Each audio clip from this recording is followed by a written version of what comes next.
Hi everyone, welcome back to my channel. Today on One Arm Wonder Wednesday, woo, that's a mouthful. We are going to be chatting about what is the hardest part of having one arm. Let's get into the video.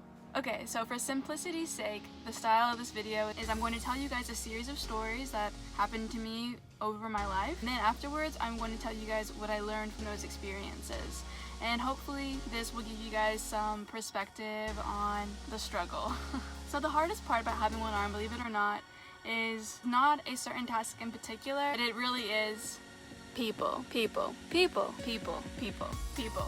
The hardest part of having one arm is people. I say this because, of course, growing up, when you don't know how to do anything with one arm, your family doesn't know how to do anything with one arm, learning how to do certain tasks like tie your shoes, open things, how to do a zipper, how to put on clothes, those were challenging to learn at the time, but once you learn them, then you just repeat the same method, and it's not necessarily hard. So once you get over that, that's fine, but truly the hardest part of having one arm that has carried out throughout my life is dealing with people.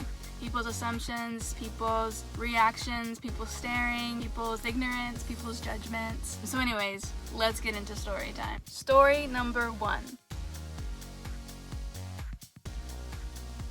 So my grandma told me this story. I was in the bathtub taking a bath, and all of a sudden I said, "Nana, Nana, Nana." My grandma came in and she said, "What?" And I looked at my cliff. Hello, cliff. Looked at my cliff and I said, "Nana, I don't have an arm here." So my grandma thought, oh my gosh, someone must have said something at school or something, because it was the first time that I'd ever acknowledged that I had one arm. I must have been like in pre-K or something. And my grandma looked at me and she said, "No, you don't. You're right. But you have one here." And she pointed to this arm. And I looked at my arm and I said, "Yeah, I do." End story 1. Story 2. I was doing a student ambassador program between the summer of 5th and 6th grade, and basically what it was I was dropped off at the airport by someone, like my family member or something, and I basically met these random people that were a part of this program, and I got on a plane with them and I flew to another country and I learned about different cultures. We spent 3 weeks together, and it's the second or third day of this trip.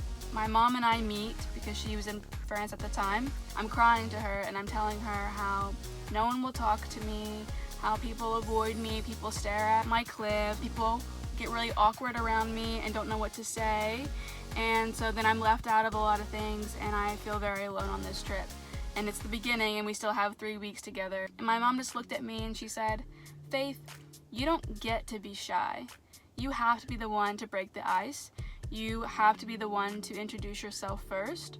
So you're going to have to figure out a way how to make other people comfortable with the fact that you have one arm." End story 3. Story 4. This was not too long after story 3. My school was a part of this thing called dance club,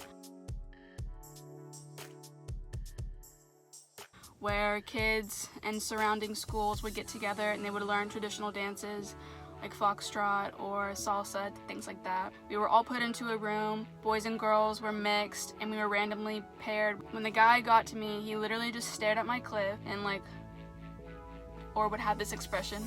The instructors would say, put your hand on the girl's waist and put your other hand on her shoulder, and he would just stand there and be like, just completely dumbfounded. It was just incredibly awkward. The dude wouldn't talk to me, wouldn't look me in the eye. Having someone look at you like you're an alien, it's not cool, man, it's not cool. End story 4, was that? Story 5. I'm in 7th or 8th grade. I'm at the movies with my friends, and there are a bunch of guys there that came. One of my friends, who is dating one of the guys, asks the guys what they think about me, because I was always the third wheel for my really cute friends, and they responded. They say, "Yeah, she's pretty and all, but she has one arm, which kills it." So of course, that resulted in some pretty self-destructive habits, like binge eating, sugar addiction, and basically neglecting and having no love or care for myself, and becoming really bitter and angry with my situation, primarily because there was nothing I could do about it. I couldn't change having one arm. If they had said, "Yeah, she's pretty but she's fat," I would have gone and I would have changed it.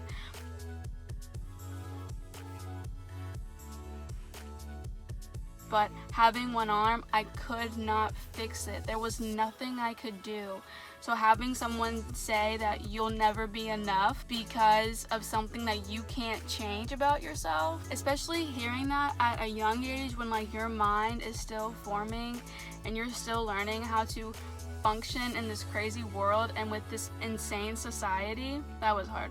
What I have to say about all these experiences and what I've learned from all of them, basically that perception is everything, and that having one arm is a fact. I cannot change having one arm. I look at life as I have a choice. I can either look at having one arm as an excuse not to live my life and to not be happy and to not fulfill my full potential, or I could see one arm as almost a catalyst and just as a simple fact and use it to connect with people, use it to inspire people, and use it as a character builder. I can't tell you all the things that I've learned from having one arm, and I can't tell you the kind of experiences and the incredibly valuable conversations that I've had and lessons that I've learned because of having one arm.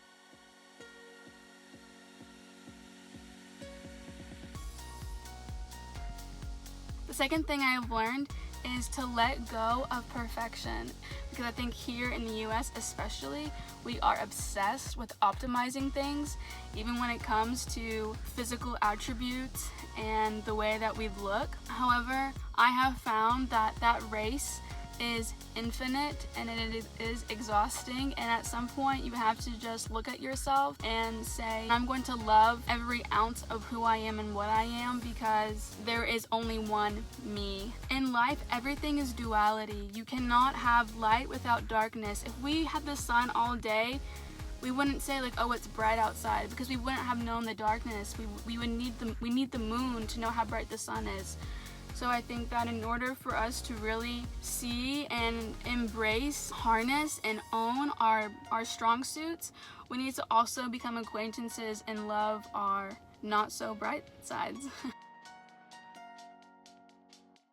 The third thing that I've learned from having one arm is that people's reactions to you have nothing to do with you. People's reactions to you are 9 times out of 10 due to their own cultural programming, their familial programming, their ignorance, their insecurities. It has nothing to do with you. So when people look at me and think that I'm a freak or think that there's something wrong with me, that because I have one arm, I understand that, and I can only speak for here in the US, that here in the US we have idolized this certain image of beauty and perfection, and so many of us have been trained and programmed and brainwashed to think that beauty is only of X, Y, or Z and nothing in between and nothing else. Everyone is beautiful in their own way, and I know that sounds so cheesy, but we all are so unique and biodiverse. Look at nature. Nature would not be as successful as she is at creating life if she did not utilize biodiversity. I see so many people like harp over things about themselves. They don't realize that, like, yes, you may not be equal to this person in one aspect, but you have X, Y, and Z that they don't. So if we were all the same, we wouldn't get anywhere. Like, we are all different for a reason, and to elevate humanity as a whole, getting choked up, guys. Like, just people, we have so much potential. We are the ones that get in our own way. And that's the fifth thing that I've learned, is that I am my biggest advocate. I am my biggest current or like wave of power. I am the one who is the captain of my ship. I'm the one that decides who am I going to let affect me in a certain way. When I say, oh, so-and-so hurt my feelings, no, so-and-so didn't hurt my feelings. I allowed so-and-so to hurt my feelings. And that's what I had to realize growing up, was that I was allowing people who were responding to me in the ways that I told you stories of before. I was allowing those people to dictate how I was going to feel about myself, how I was going to perceive myself, and ultimately the success that I was going to build for myself. No one has that authority over you. You are the one that allows that in. I tried to do my best every day to be very mindful of what I'm allowing in, so that way I can blossom. If I want to blossom, I can't allow dirt to come into my garden. If you want to blossom, you gotta pick out the weeds. You've got to be mindful of what you're allowing in your garden, and really just be conscious of, is this person building me up? Is this person helping me grow? If they're not, then pull them out. It's best to have a healthy relationship and be by yourself than to have unhealthy relationships with other people and be surrounded by many. These are just some of the things that I've learned from having one arm and having those experiences. And I guess the last thing that I'll sort of tie this all together, you can't be afraid of other people. Unfortunately, fear is a huge driver in our society. Fear of others, this culture, that race, this type of person. It's good to be mindful of these different things. But don't be afraid to put yourself out there. Don't be afraid to get rejected, because in every single circumstance there is a lesson, and you can either take a victim perspective or an alchemist perspective. You can either view a reaction or an incident or something that someone said to you and turn it into you playing a victim role, or you can take that and you can turn it into materials for you to use for another purpose, a higher purpose. Hence being an alchemist, taking lead and turning it into gold.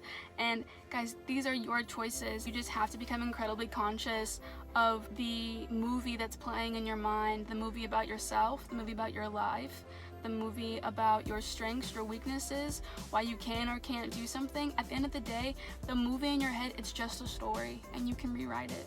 And letting go.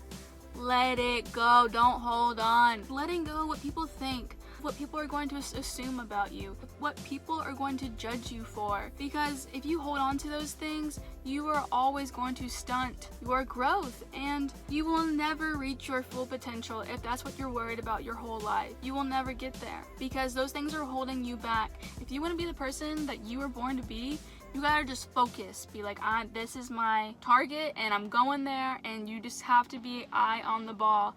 I know that's so easier said than done. Believe me, I still really struggle. But realizing that and understanding that has been really beneficial to me.